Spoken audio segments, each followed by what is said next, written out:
My dear friends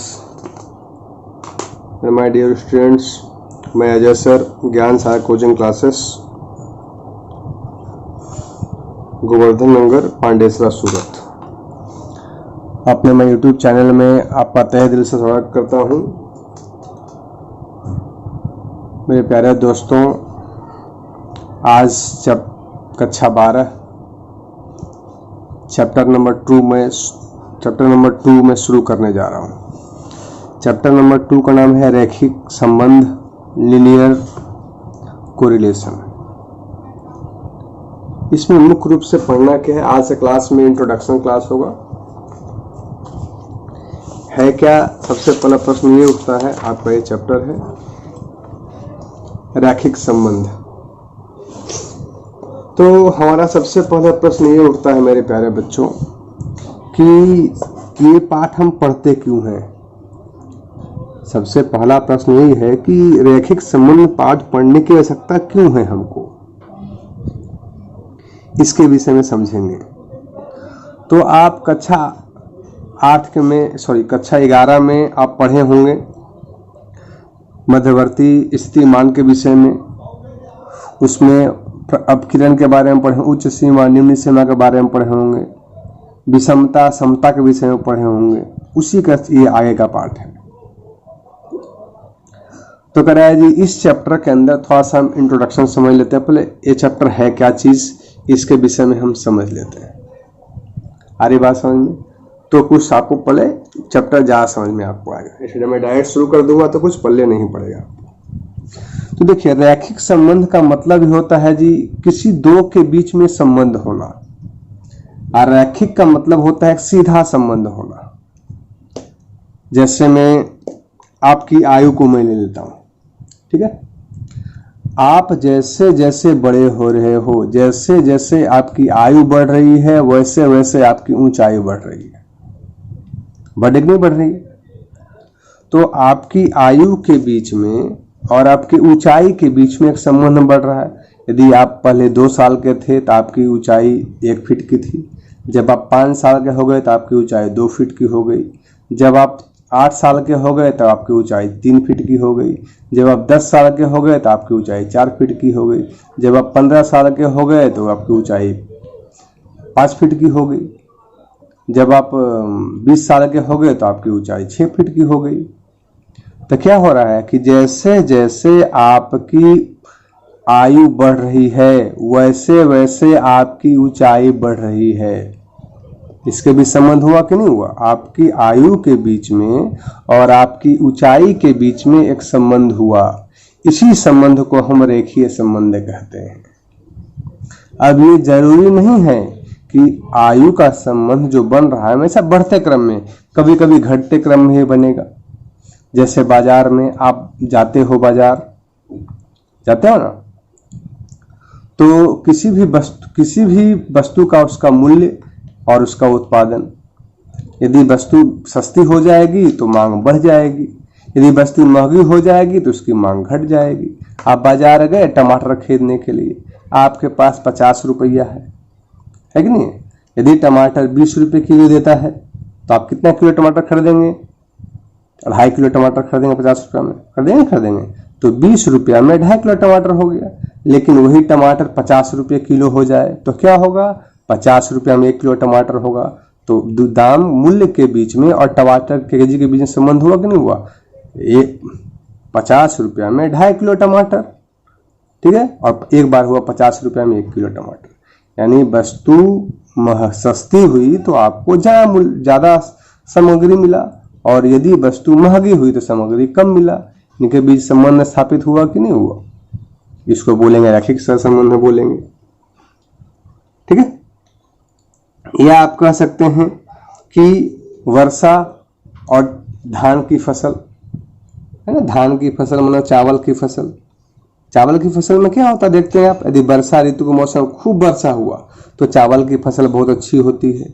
यदि वर्षा बहुत कम हुआ तो चावल की फसल कम होगी। तो संबंध हुआ कि नहीं हुआ? यानी इस चैप्टर का पढ़ने का हमारा मेन उद्देश्य है कि दो वस्तुओं के बीच में संबंधों को जानना, दो वस्तुओं के बीच को संबंध को दर्शाकर भविष्य में इसका निर्णय ले सकते हैं। इसका पढ़ने का मेन मकसद ही यही है कि इसके बीच हम जानेंगे और जानने के बाद इसका हम भविष्य में निर्णय ले सकते हैं। इसमें दो चल होता है, एक चल तो हो गया राशि और एक होता है x और दूसरा होता है y। जैसे में आपका हो गया उम्र और आपका हो गया लंबाई, x हो गया उम्र, y हो गया लंबाई। दूसरा हमने टमाटर का एग्जाम्पल दिया था, उसमें रुपया हो गया आपका x और आपको कितना सामान मिल रहा है वो हो गया y। चावल का मूल्य और वर्षा का मूल्य और चावल के वर्षा में कितना भारी मात्रा में वर्षा हो रहा है वो x हो गया और उत्पादन कितना हो रहा है वो y हो गया। यानी हर एक के बीच में एक रेखीय संबंध, या तो बढ़ेगा या तो घटेगा, या तो घटेगा बढ़ेगा, ये संबंध होगा। समझ रहे हैं? कुछ थ्योरी समझ लेते हैं। करा किसी इकाई के दो भिन्न भिन्न लक्षणों को एक ही समय पर एकत्रित की गई सूचना को द्विचल सूचना कहते हैं। इंपॉर्टेंट है, इसलिए थोड़ा समय पर थ्योरी कुछ पढ़ा जाता हूं ताकि आपको कुछ समझ में आ जाए। तो आप समझ गए हो कि रैखिक संबंध हम पढ़ते क्यों हैं। रैखिक संबंध पढ़ने का हमारा मेन उद्देश्य क्या है, तो इसीलिए हम रैखिक संबंध पढ़ते हैं। दो वस्तुओं के बीच में हमको संबंध ज्ञात करना होता है। अब यहाँ पर आपको द्विचल सूचना क्या आपको आ जाएगा जी, आएगा किसी भी इकाई के दो भिन्न लक्षणों को एक ही समय में एकत्रित किया गया है, उसे हम क्या बोलेंगे, द्विचल सूचना कहेंगे। जैसे में क्या हुआ, वस्तु का मूल्य हुआ और उसकी पूर्ति हो गई, कितना मूल्य मिल रहा है उसकी पूर्ति कितना हो रहा है। किसी भी एक समूह में परिवार को मासिक खर्च और उसका बचत कैसा हो रहा है, आपके पापा कितना कमा रहे हैं और कितना खर्च कर रहे हैं, बचा रहे हैं, इसके बीच संबंध हो गया। पति की आयु पत्नी की आयु के बीच विवरण, ये क्या हो गया, द्विचल। देखें दो, एक है पति का आयु, दूसरा पत्नी की आयु। वस्तु का मूल्य है उसकी पूर्ति है, तो x हो गया, दूसरा हो गया y हो गया। दो या दो से अधिक चलों के मूल्य में एक साथ होने वाला परिवर्तन का अध्ययन बहुचलीय और आंशिक संबंध द्वारा दर्शाया जाता है। अब ये जो अध्ययन हम जहां करेंगे उसी को बीच को हम क्या बोलेंगे, सह संबंध बोलेंगे। क्या बोलेंगे, सह संबंध बोलेंगे। दो वस्तुओं के जो आपने भी देखा, वस्तु के मूल्य में, वस्तु के पूर्ति में, पारिवारिक मासिक खर्च में और बचत में, पति की आयु पत्नी की आयु में, यानी हर एक दो वस्तुओं के उनके लिए एक संबंध बन रहा है। उन संबंध को ही हम क्या बोलेंगे, रेखीय संबंध कहते हैं। आ रही बात समझ में या नहीं समझे? चलिए और तो कुछ थोड़ा देख लेते हैं थ्योरी। इस क्लास में हम सिर्फ थ्योरी ही देखेंगे, ठीक है। चलिए अब क्या रहा है जी, अधिकांश परिस्थितियों में दो चलों के मूल्य एक ही साथ परिवर्तन होते देखा जाता है। दो चल के मूल्य में एक साथ परिवर्तन होता है, तो दो चलों के मूल्य में एक साथ होने वाला परिवर्तन मूल्य दो प्रकार के हो सकते हैं। दो प्रकार का हो सकता है जी, दो चलों के बीच में कार्य कारण का संबंध हो तब, या किसी अन्य कारण के प्रभाव से उन दोनों चलों के मूल्य में परिवर्तन हो रहा है तब।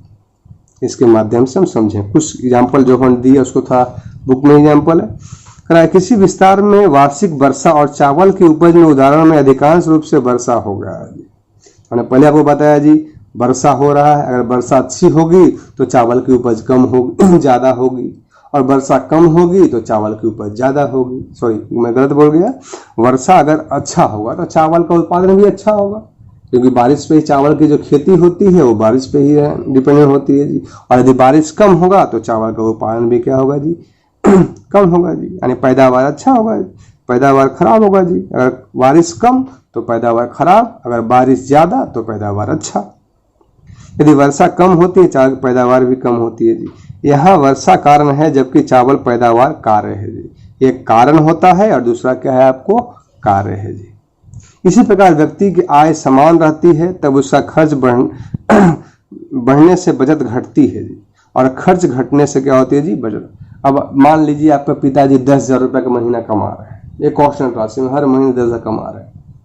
आरी बात में आपके पिताजी, मान लीजिए कि आपके पिताजी हर 10 महीने 10,000 रुपये कमा रहे हैं, और खर्चा लिमिट है जी, 10,000 कमा रहे हैं, 5,000 खर्च कर रहे हैं और 5,000 बढ़ा रहे हैं, समझ रहे, सॉरी 5,000 बचा रहे हैं।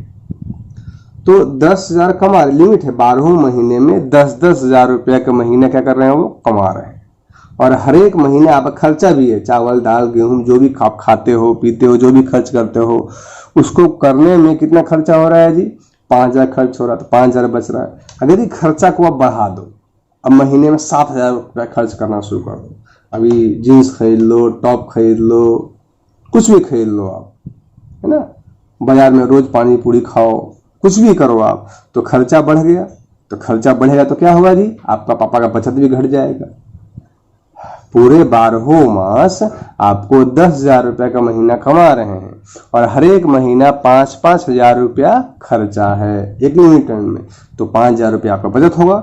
लेकिन यदि आप अपने खर्चे को बढ़ा दीजिए, 7,000 महीना खर्चा कर दीजिए, तो इनकम बचत क्या हो जाएगा? 3,000 रुपया हो जाएगा, घट जाएगा। तो वही कह रहा है जी, उसमें कारण में क्या, कार्य में परिवर्तन होता रहता है जी। तो इसके भी जो संबंध होता है, इसी संबंध को हम क्या बोलते हैं? रेखीय संबंध कहते हैं। इकोनॉमिक्स में पढ़े होंगे मांग और पूर्ति।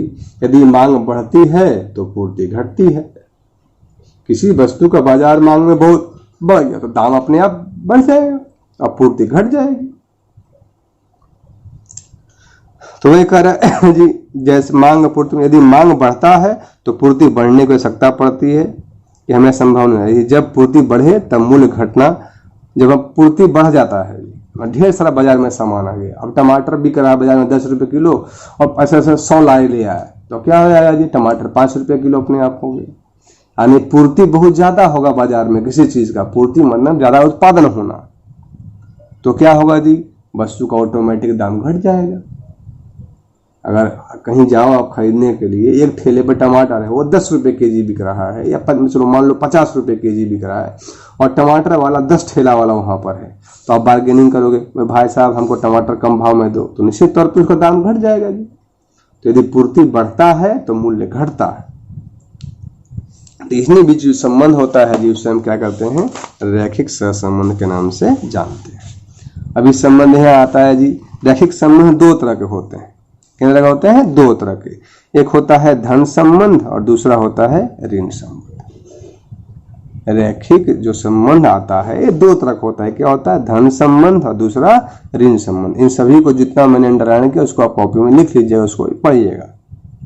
धन संबंध में क्या होता है जी? जब 2 सहसंबंधित चलों के मूल्य में परिवर्तन एक ही दिशा में होते हैं तब उन दोनों चलों के बीच संबंध क्या होता है? धन होता है, मतलब एक दिशा में होगा। पहला एग्जाम्पल मैंने दिया था, यदि आपकी आयु बढ़ रही है तो आपकी ऊंचाई बढ़ रही है, सेम दिशा में हो रहा है कि ना? जैसे जैसे आयु बढ़ रही है वैसे वैसे आपकी हाइट बढ़ रही है। अगर चावल की वर्षा बढ़ रहा है तो चावल की पैदावार भी अच्छी हो रही है, वर्षा घट रहा है तो चावल का पैदावार भी घट रहा है। इसको क्या बोलेंगे जी? दोनों के मूल्य में परिवर्तन एक साथ एक ही दिशा में हो रहा है जी, यानी पहले वाला में भी और दूसरे वाला में आपकी आयु में भी वृद्धि हो रही है और आपके हाइट में वृद्धि हो रही है, जिसे हम क्या बोलेंगे? धन सहसंबंध बोलेंगे। क्या बोलेंगे? धन सहसंबंध। दूसरा है ऋण सहसंबंध में क्या जी?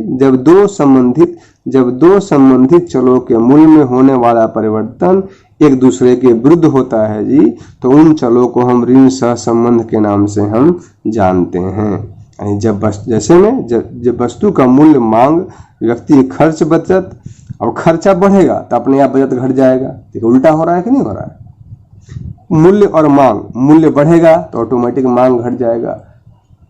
आप अगर किसी वस्तु को 100 रुपये किलो खरीद रहे हैं, 100 रुपये में 1 किलो, मान लीजिए सेव है तो 100 रुपया में 1 किलो मिल रहा है और सेव का दाम 500 रुपया हो जाए, मूल्य बढ़ा कि नहीं बढ़ा? तो आप ऑटोमेटिक आपका आधा किलो खरीदेंगे, 250 ग्राम खरीदेंगे।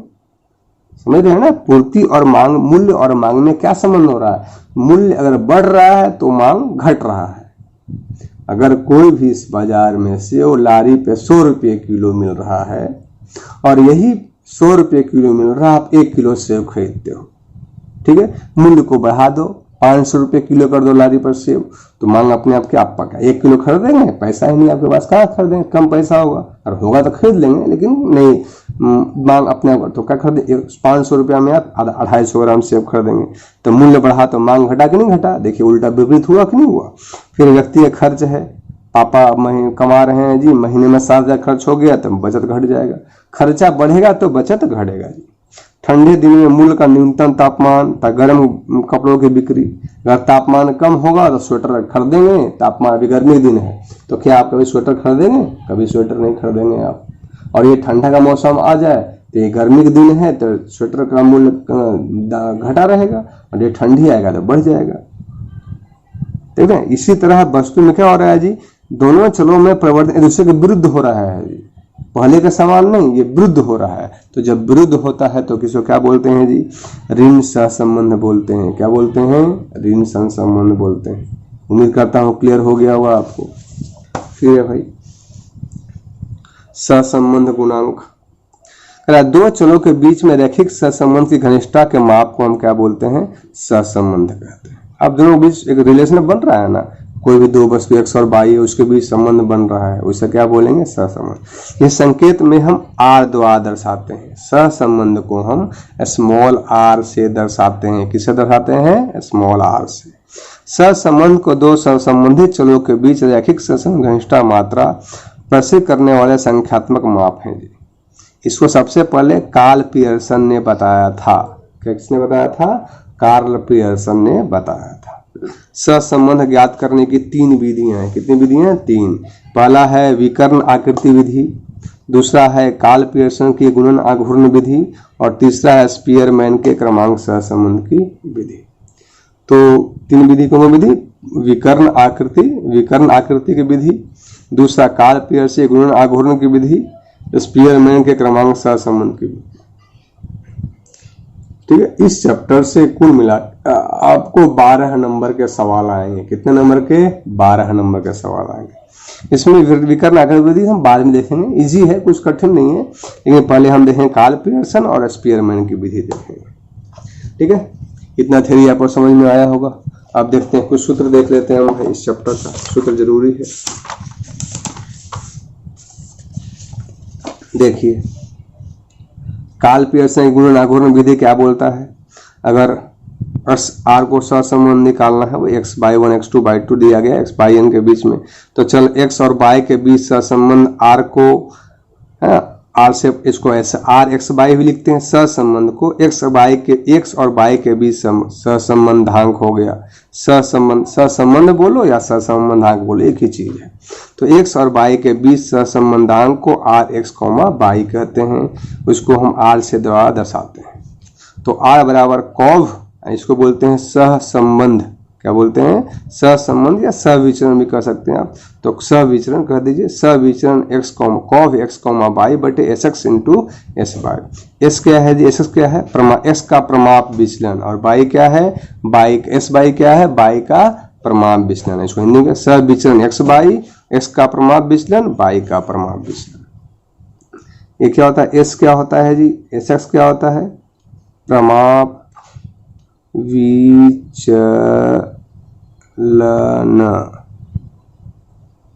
ठीक है, और s स्क्वायर क्या होता है जी? विचरण। हमेशा लन और रन हमेशा रखेंगे।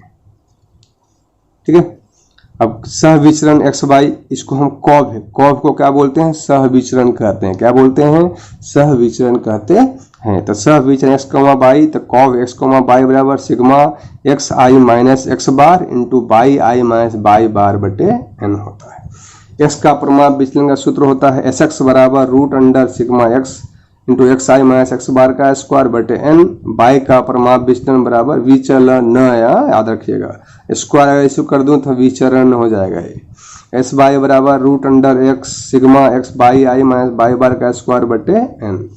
x का हमें मात निकालना है जी, तो x बार बराबर सिग्मा xi बटे n।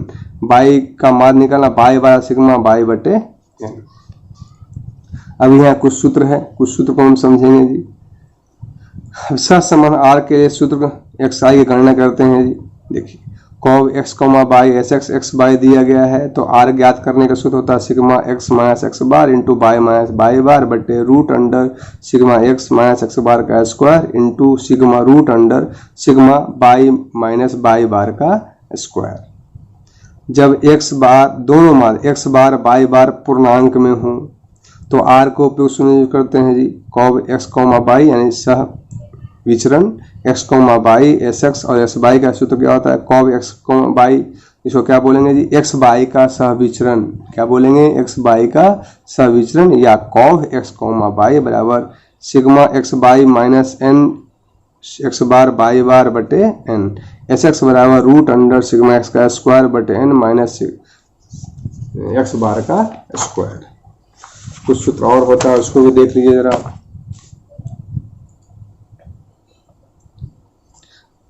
एस बाई का s y root under sigma y का स्क्वायर बटे एन माइनस बाई स्क्वायर ना दिया गया सूत्र सभी है। आर बराबर जब x sigma x minus x bar y minus y bar दिया गया हो, एक्स का प्रमाप विचलन दिया एस एक्स, बाई का प्रमाप विचलन एक्स बाई, तो एन का मान जानते हैं तो आर निकालना हो तो इस सूत्र का हम प्रयोग करेंगे।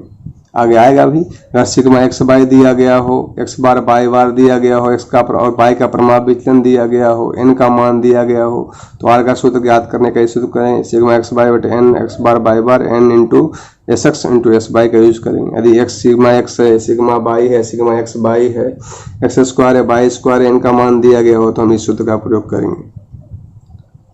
ठीक है, और भी है इसके विषय में और देखते हैं सूत्र इसके पाठ का, कुछ सूत्र को देख लेते हैं जरा हम। पीछे हम पढ़े ही ये सूत्र भी हम पढ़े, आर निकालने के लिए सहविचरण, सहविचरण एक्स का प्रमाप विचलन बाई का प्रमाप विचलन cos एक्स बाई बटे एस एक्स एक्स बाई, ये सूत्र तो हम पढ़ ही लिए अभी। cos एक्स बाई यानी सहविचरण एक्स बाई बराबर sigma x minus x bar y minus y bar बटे एन या sigma x y minus n x bar y bar बटे एन। एस एक्स निकालना है यानी प्रमाप विचलन निकालना है एस एक्स का जी, तो sigma x minus x bar का स्क्वायर बटे एन एस बाई बराबर ये निकालना है। अब याद रखिए, अब यहाँ से आपके लिए तीन ये सूत्र मोस्ट इंपॉर्टेंट है। जब सवाल के अंदर, जब आप सवाल को सॉल्व कर रहे होते हैं तो उन सवालों के अंदर जब x बार और y बार दोनों पूर्णांक में हो, है ना, जब x बार और y बार दोनों पूर्णांक में, पूर्णांक हो मतलब राउंड राउंड फिगर में आ जाए, जैसे x बार का मान 4 आए, y बार का मान 5 आए, दशमलव में नहीं आए, बटा में नहीं आए, उसको हम बोलते हैं पूर्णांक। क्या बोलते हैं? पूर्णांक। यानी जब x बार और y बार दोनों पूर्णांक में आए यानी बटा में नहीं आए तो हम r निकालने के लिए, सहसंबंधांक निकालने के लिए sigma x minus x bar y minus y bar बटे रूट न sigma x minus x bar का square root sigma y minus y bar का स्क्वायर का यूज करेंगे। जब x बार y बार दोनों अपूर्णांक में हो, अपूर्णांक में हो मतलब क्या होता है? बटा में हो, पॉइंट में आए। अपूर्णांक का मतलब क्या होता है? पॉइंट में आए। किस में आए? पॉइंट में आए। तो क्या करते हैं? r बराबर n sigma x y minus sigma x sigma y root under n into sigma x का स्क्वायर माइनस सिग्मा एक्स का whole square into root n sigma y का स्क्वायर माइनस सिग्मा बाई का square का use करते हैं। और जब x और y का मूल्य बहुत बड़ा हो, x बार y बार तो पॉइंट में आए ही आए और साथ ही साथ x और y का मूल्य, इसमें ये भी वही दोनों में फर्क कितना है? ये और ये दोनों सेम सूत्र है लेकिन दोनों में फर्क कितना है कि इस सूत्र में x और y का मान छोटा छोटा होगा, जैसे 40, 50, 60, 50, 20, 22 ऐसा x y का मान होगा, और x बार y का मान पॉइंट में आ जाए तो हम इस सूत्र का प्रयोग करेंगे। लेकिन इस सूत्र में क्या हम यूज करेंगे? x बार और y बार पॉइंट में और x और y का मान बड़ा बड़ा आ जाए, 500 आ जाए, 800 आ जाए, 150 आ जाए, 200 आ जाए, तो उसके लिए हम इस सूत्र का प्रयोग करेंगे। और बाकी इन सूत्रों को हमने आपको पढ़ाया है, आगे देखते जाएंगे तो फिर हम सूत्र देखते जाएंगे। तो उम्मीद इस सूत्र को अच्छे से लिख लीजिए कॉपी में, विशेषकर 3 सूत्र को। आ रही बात समझ में? और याद कर लीजिए। ओके, अब नेक्स्ट क्लास हम देखेंगे, आपको सीधे एक्सरसाइज पे आ जाएंगे। Okay, thank you my dear.